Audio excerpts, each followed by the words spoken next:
everyone, John Kreczko here for my top 15 movies of 2014 list, and before I get into my list I gotta say a few things. One of those things is that this is my list, so this is my opinion. And the thing about film is that film is subjective, so one opinion is different from the other when it comes to film. So I'm sorry if there's a movie that's not on my list that's on your list, but like I said, this is my opinion. And the other thing is that there are hundreds of movies that come out every year, and I don't get to see every movie. So right around here, I'll tell you the movies that I didn't see this year that are like the big name titles. And that most likely every other person has on their top 10 or top 15 list. Another thing is that after this video, if you want to watch the reviews of the movies that are on my list, then you can look in the description below and you'll find them ordered from 15 to 1. And from there you can watch the reviews if you want to. And when you go to see those reviews, and you'll notice that some of the movies are rated higher than some of the other movies that are on my list. And some of the movies that are rated lower than the higher rated movies are higher on my list. And that's due to two things. One thing is that I either enjoyed one movie over the other. Another thing is that my opinion has changed on some of the movies that I saw this year.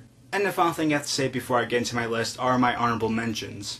And the honorable mentions are Big Eyes, The Fault in Our Stars, The Maze Runner, The Judge, The Drop, John Wick, 22 Jump Street, Godzilla, The Hunger Games Mockingjay Part 1, and Interstellar. So with all that out of the way, let's get into my list. Coming in at number 15 is Noah. So when this movie came out in my area, I did not go see it because I didn't know what to think about it, and I was hearing some good things about it, but at the same time I didn't know if it was worth my time or if it was worth my money to go and see it at the theater. So I waited and I rented it from my Redbox when it came out on DVD and Blu-ray. And after I saw it, I was a bit surprised. And what made this movie what it was the directing from Darren Aronofsky. That and most of the acting by the cast. Because at first, it didn't seem like Aronofsky knew where he wanted to go in the movie, but then it's like after he took his first steps, he knew where he was going, and then he ran with it. And the next thing you know, you saw his vision of what Noah was like. And that's the other thing, I like this film's version of Noah in a way. Because you have the basics of what Noah is about, the story. But at the same time, I think Aronofsky put in elements that were not even in the Noah story in the first place. And I liked that because it was a fresh take on the Noah story. And like I said, the acting was done well by Russell Crowe and the rest of the cast, well, most of the cast. Coming in at number 14 is Begin Again. So this is one of those movies that did not come out in my area, so I had to wait for it to come out on DVD and Blu-ray. So when it came out, I rented it and I saw it, and after I saw it, I was like, wow, that was actually a really good movie. And I like movies that are either surrounding or that are about music. Because this movie was looking through two different perspectives. It was looking through the perspective of the upcoming new singer-songwriter, and through the perspective of the business music executive, which were played by Keira Knightley and Mark Ruffalo. And by the way, their chemistry together in this movie was done really well. And the story surrounding their characters is what made up this movie the most. Because again, you got to see both perspectives of the two characters and both of their hardships and what's going on with their lives. And the songs in this movie were done really well, and like I said, I thought the best song in this movie was Lost Stars, and man, that was just a perfect song. Coming in at number 13 is Unbroken. So for the most part, there were a lot of people, and by people I mean critics, that were split on this movie, and that includes the regular critics and the YouTube critics. And after I saw the movie, I had no idea, well, I sort of had a clue about what some of the complaints were, but I had no idea what most of the hate was about in this movie. So the movie is about Louis Zamperini, and it tells most of his life. And it's basically parts of his childhood to parts of his teenage years. Him getting into track and then becoming an Olympian. And then going into service when World War II was coming around. And he went into the Air Force. And that's what the bulk of the movie surrounded.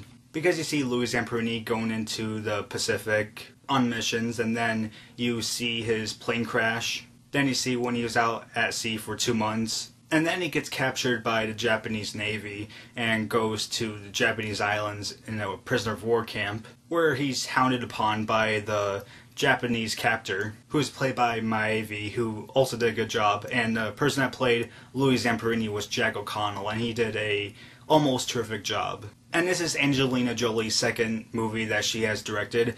I didn't see her first movie that she directed, but for this being the first movie that I saw of her directing, I thought she did a good job.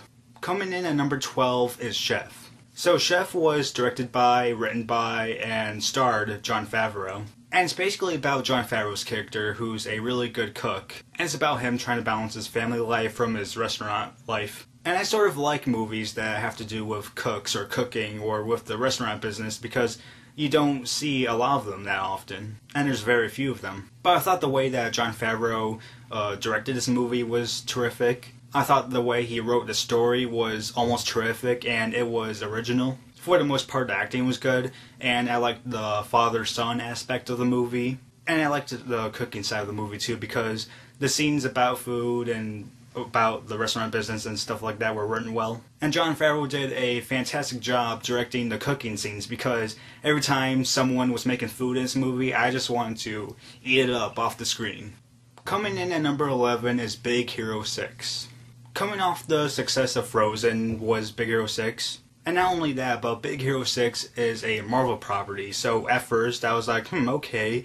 And then I realized when I researched that Marvel had nothing to do, like Marvel Studios, had nothing to do with the project, or the movie, being made by Disney Animation Studios. So when I found that out, I was like, oh, okay, so this is going to be a separate cinematic superhero universe then? But anyways, I liked this movie a lot since it had crisp and beautiful animation. And I say that because the characters and the scenery were done very well. The writing was good at making the story for which its purpose was good. And the writing was good with making and building the characters of the movie. But the best part of the writing was the writing for the relationship between Baymax and Hideo. I think that was his name, Hideo. They had the boy in the movie, but if I'm wrong, then I'll say his right name right here. But anyways, I liked their relationship in the movie because of what happened with Hideo's brother. And because of what happened to his brother, then Baymax sort of fills in the spot since Baymax is the brother's creation. And I also thought that those two characters had some of the best moments in the movie. And because of the ending of this movie, and because of the post-credits scene of the movie, I would not be surprised if they did a sequel to the movie, or if they built up this cinematic universe, if they decide to make it a cinematic universe. Coming in at number 10 is Gone Girl. So this movie is based off the book of the same name by Gillian Flynn. Yeah, someone told me that it was Gillian, not Gillian Flynn. And funny enough, Gillian Flynn is the person that wrote the script for this movie. Which was like, oh, okay, well, they're getting the writer for the book to write the movie. And when I heard that David Fincher was directing this movie, I was like, oh yeah, David Fincher, because David Fincher also directed movies such as Fight Club, The Social Network, The Curious Case of Benjamin Button, The Zodiac, Seven, and many other movies. And another thing is that I read the book beforehand, and after I read the book, I was like, man, this is really up David Fincher's alley because it has themes that he would like, and it was a story that he would probably be interested in as well. And after I saw the movie, even though I knew everything that was going to happen, I still thought it was great because it had that David Fincher style to it. And you can tell that it has that David Fincher style to it because of the cinematography of the movie and because of the color palette that David Fincher always uses for his movies. And I'm really surprised that this movie did not get a lot of nominations because it did not get Best Picture, Best Director, or Best Adapted Screenplay. The acting was another good thing too. You had Ben Affleck, Carrie Coon, Tyler Perry, Neil Patrick Harris, all being from good to great. But the one person that was the shining star in the cast was Rosamund Pike. And when I saw that she got nominated for Best Actress, I was thankful, and I was great that the Academy voted for her. But I will not tell you why, since it sort of spoils the story. Coming in at number 9 is How to Train Your Dragon 2. So I saw the first How to Train Your Dragon when it came on TV 2 years ago. No, wait, it was like a year and a half ago, actually. But I watched the first movie because I heard from a lot of people that the first movie was terrific. And I was like, okay, maybe it will be a good movie. And after I saw the movie on TV, I was like, oh my god, that was actually a really awesome movie. So I was looking forward to seeing this movie. And after seeing the movie, I was like, oh my god, this is maybe even greater than the first movie. But after thinking about it more and more, I would say actually that both movies are even with one another. It's continuing the story of Hiccup and his village and the dragons. And I like how you can tell that there was a period gap in between the first and second movies because you can see that the main characters have grown up. And this movie had some of the best animation of the year and some of the best story aspects of the year in my opinion. Because there's this one place where the story goes and I did not see it coming, so when it came I was like, oh my god, I did not see that coming. And I'm glad that this movie is nominated for Best Anime Movie of the Year. Coming in at number 8 is Captain America the Winter Soldier. I was looking forward to this movie because it was continuing the Marvel Cinematic Universe. It was a sequel to the first Captain America movie. It was a sequel to the Avengers. And after I saw the movie, it told me that I should escalate Captain America from being like this nobody superhero to this like, oh my god, he's actually important. And not only that, but that Captain America can have really good action scenes. Because I thought that the first Captain America movie was good, but after seeing this one and the way the Russo brothers directed this movie, I was like, oh my god. Because the Russo brothers did a good job of mainly mixing up the drama and the action in the movie, and a tiny bit of comedy that was in the movie. And if I'm not mistaken, the Russo brothers are the same people that wrote this movie too. And they have this sort of small twist in the movie that shook up the entire Marvel universe, and after I heard the twist, I was like, oh, okay, that's interesting. But the entire story overall was really great for a superhero movie, and a movie in general. And I would say that it's actually one of the best superhero movies of all time, too. Coming in at number 7 is X-Men Days of Future Past. So it's between X-Men and Captain America as to like which one would take number 7 and 8. And I kept flipping them back and forth. I was like, oh my god, I don't know what to do. But then I decided to go with X-Men. Because when I compared the two movies together, I just thought that X-Men did a little bit of a better job than what Captain America did. So Bryan Singer came back to direct this movie. And at first I was a little bit sad that Matthew Vaughn wasn't coming back to direct Days of Future Past because he's the one that did First Class, which is the sequel to this movie. But then when I heard that Bryan Singer was coming back, I was like, oh, okay, well, that's good because he did the first two X-Men movies. And not only did Bryan Singer's directing bring this franchise back on track, but I think it was also the writing by Simon Kinberg, because he did a fantastic job of creating this story overall and where to place all the characters, whether if they had one scene or if they were throughout the entire movie. And because of the writing, I believe that this is one of the more smarter time-traveling movies in recent memory. And other than that, it had great visual effects, it had great acting, and it had probably one of the best superhero moments of all time, which was the Quicksilver scene. And it's funny to look back on it now because before the movie, everyone was just tearing on his Quicksilver because of the set photos that were showing of him and because of the magazine covers. But after everyone saw the movie, it just goes to show you, never judge a book by its cover because everyone, well, almost everyone loved Quicksilver.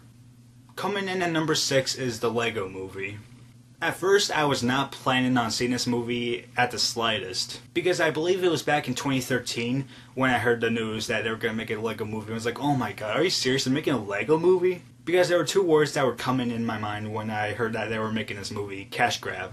But then when I saw the trailer for this movie, I was like, actually, that trailer made me laugh a little bit. I was like, is this movie actually going to be a little bit good? And then when I heard that Chris Miller and Phil Lord were directing this movie, the same people that directed 21 Jump Street, I was like, really? They're directing this movie? And not only that, but they were writing it as well. And when the movie was coming out, I was hearing praise from everyone, from the regular critics to the YouTube critics, and I was like, oh my god, this movie is actually good. So I went to go see it with my dad, and after I saw the movie, I thought it was really great. And really the three things that made this movie what it was the story, the comedy in the movie. I thought the comedy was genius. And definitely the animation, because it was trying to mimic stop motion. And for the most part, it did look like stop motion, but it was actually CGI. But the one complaint I have about this movie is that it did not get nominated for an Oscar. I mean, I have no clue what they were thinking when they did nominate this movie. Coming in at number 5 is Dawn of the Planet of the Apes. So I was a little bit worried about this movie because of the fact that I heard that Rupert Wyatt was leaving and that a person named Matt Reeves was taking place. I was like, uh-oh, like change in directing, is this going to be good or bad? But then when I found out that Matt Reeves did a movie that I liked called Cloverfield, I was like, oh, okay, maybe this movie will be good. And I thought that Rise of the Planet of the Apes, which was directed by Rupert Wyatt, was done really well. So when I heard that Matt Reeves was taking the helm of the sequel, and after learning of the movies that he did, I was like, okay, maybe this movie will be good, or it will be the same as Rise of the Planet of the Apes. But after I saw the movie, I was like, man, that was actually better than Rise of the Planet of the Apes. It was mainly two things that made this movie what it was, and that was the acting and the CGI / motion capture. So the two people that did the best acting were Andy Serkis and Toby Kebbell. Andy Serkis plays Caesar in the movie, and Toby Kebbell plays Kobo. And I loved their acting in the movie, whether if they were acting by themselves or with other people or together, because they had really good chemistry with one another. But then there's a CGI motion capture, which covers up Andy Serkis, Toby Kebbell, and the other actors that are playing the apes. And even though you know it's fake, you can tell that they put a massive amount of work into making the visual effects and putting the effects on the motion capture. Because for the apes, I think that's where most of the attention was focused on, to make them as realistic as possible. And when I saw the apes on the screen, I was like, holy crap, that is realistic. And the only other thing that I can say that stood out about the movie was the writing. Because I thought it was smart on focusing mostly on the apes, and focusing on the virus that has taken over the world, and how it has affected the world after 8 years. Coming in at number 4 is the Grand Budapest Hotel. I did not think I was going to like this movie when I rented it, because I saw 2 other Wes Anderson movies before this one, which were The Life Aquatic and Moonrise Kingdom. And I thought The Life Aquatic was just a bad movie, and I thought Moonrise Kingdom was an average movie, so going into this movie I thought it was going to be average. But after I saw this movie, I was like, oh my god, that is a fantastic movie, and I really like it. And what made this movie different from the other 2 movies that I saw that Wes Anderson wrote and directed, I think, was just a story. And the story is about this writer who tells a story about how he met this manager at a hotel, and the manager of the hotel tells a story about how he became the manager of the hotel. And when it comes to Wes Anderson's directing, his writing, and the way he mixes his drama and his comedy, and the way that the all-star cast acted in the movie, just everything clicked into place. And when the handle was turning, and when the grinds were in motion, I just liked this movie a lot. If anything, I would say that this is the most perfectly done movie of the year that I saw. Coming in at number 3 is Nightcrawler. When I saw the trailers for Nightcrawler, I was like, okay, maybe that'll be a good movie. But then after leaving the movie theater and going home, the movie was dragging with me, and then it was growing on me, and then I was like, actually, that's a fantastic movie. I don't think it's good as the Grand Budapest Hotel, but I sort of enjoyed it more in a way. So Dan Gilroy wrote and directed this movie, and it starred Jake Gyllenhaal as Lou Bloom. And Jake Gyllenhaal did one of the best jobs acting this year that I saw in a movie. And speaking of Dan Gilroy, he did a great job as well with his writing and his directing. This is not his first time writing a movie, but this is his first time directing a movie. And for a first-time director, he did a fantastic job with his directing. And Dan Gilroy did a good job of focusing the story around Lou Bloom and his ventures through Los Angeles as a person that films these crime scenes or these bloody scenes of accidents or something like that. And in the movie, Jake Gyllenhaal did a good job of making us feel his craziness in the movie.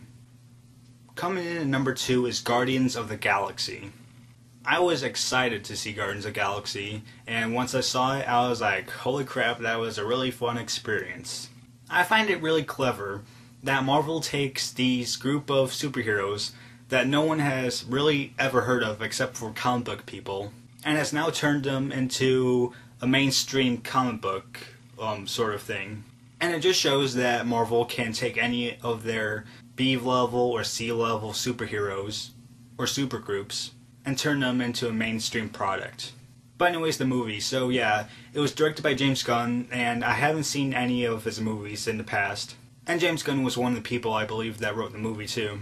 And his directing, his writing, and acting by the cast is what made this movie what it was. I think the collaboration of those 3 aspects is what made the drama what it was, is what made the action what it was, and is what made the comedy what it was. Chris Pratt, Zoe Saldana, and Dave Bautista have many memorable moments in the movie when they play as Star-Lord, Gamora, and Drax the Destroyer. And Groot and Rocket Raccoon, who are voice acted by Vin Diesel and Bradley Cooper, have many memorable moments in the movie too. And just their chemistry together was all done well. Even with the live action cast and the voice acting cast, because even though Bradley Cooper or Vin Diesel weren't on set, it just seemed like they were interacting with the live action cast, and it just seemed perfect. And really, I would have to say that this is probably the most fun experience I had with a Marvel movie since the Avengers. Oh, and who also can't forget about that soundtrack that was in the movie. Man, that soundtrack was good, with the copyrighted songs in the movie and with the original score pieces. And finally, my #1 movie of the year is Edge of Tomorrow.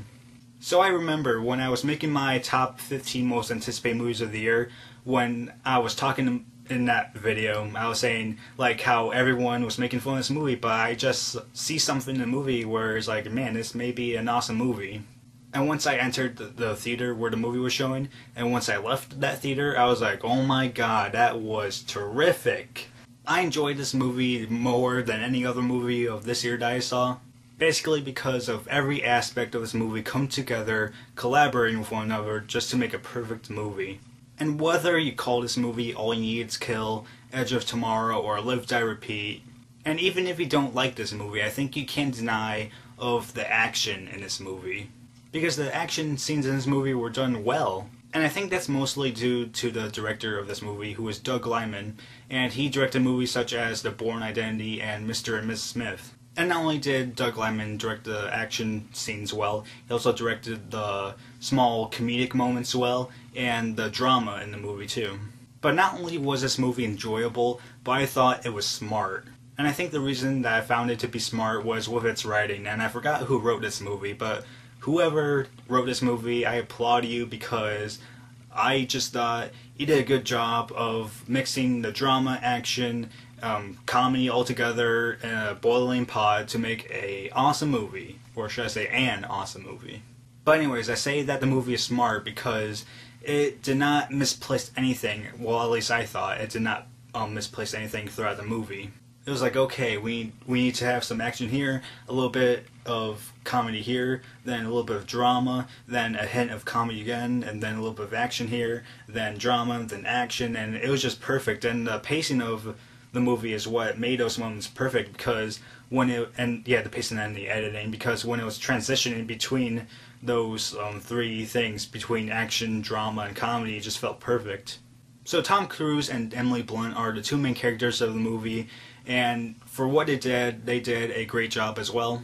I liked the acting and development of Tom Cruise's character, from being this wuss who is afraid of war to becoming this badass killing machine. And he gets trained by Emily Blunt's character, who went through the same thing that Tom Cruise's character is going through, like with the Groundhog Day time traveling. And that's another thing that the writing did good at, which was explaining the rules of like the time traveling in this movie. Because it was either explained by the characters of the movie, or it was explained visually. And other than that, I liked the rest of the acting that the rest of the cast had to offer. The visual effects of the movie and the designs for the aliens in the movie, because even though they were sort of Transformer-ish, I thought they were a little bit original. And the exosuits, because even though the exosuits don't really play a large part in the whole thing, they play a small part. And what I mean is with the making of the entire movie, because you can tell that every single thing that was put into this movie for every single aspect, like they did not waste any time with anything. Because whether it's from the costume design of these exosuits, or if it's up to the directing by Doug Liman, I just thought that everybody did everything that he could have done in this movie to its fullest extent. And because of that, they made a really well done movie that was fun, enjoyable, and smart. So that was my top 15 list of 2014. Hope you guys liked it, and other than that, guys, that's it. See you later.